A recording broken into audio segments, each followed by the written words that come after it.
Oke, go straight to the point aja teman-teman. Kita bisa aman karena kita punya bantalan yang bekerja dengan baik. Dan bantalannya berlapis-lapis. Pertama, kontrak.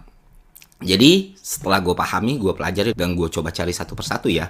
Hampir sebagian besar, ya mungkin sekitar 80-90% lah, kontrak yang dilakukan pemerintah kita, dalam hal ini Pertamina, tentang pembelian minyak mentah misalnya, atau gas misalnya, itu dilakukan dengan mekanisme long term yang memuat formula pricing, teman-teman.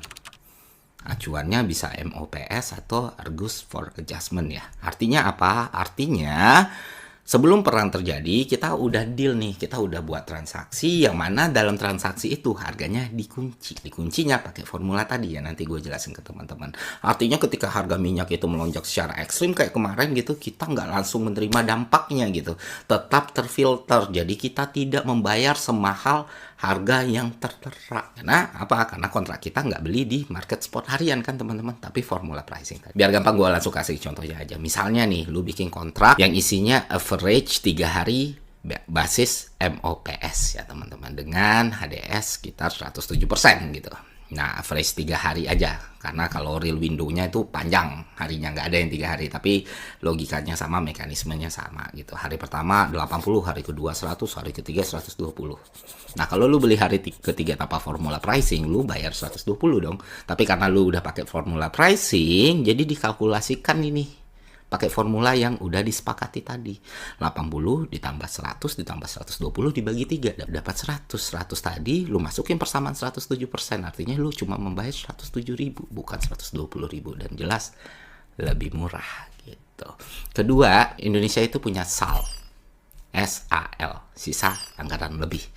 Sederhananya gini teman-teman, tiap tahun tuh kan APBN ada nyisa uang tuh, ya kan, ada kelebihan. Nah, kelebihan itu dikumpulin tahun per tahun, terus disimpan sama negara, di kasnya negara gitu.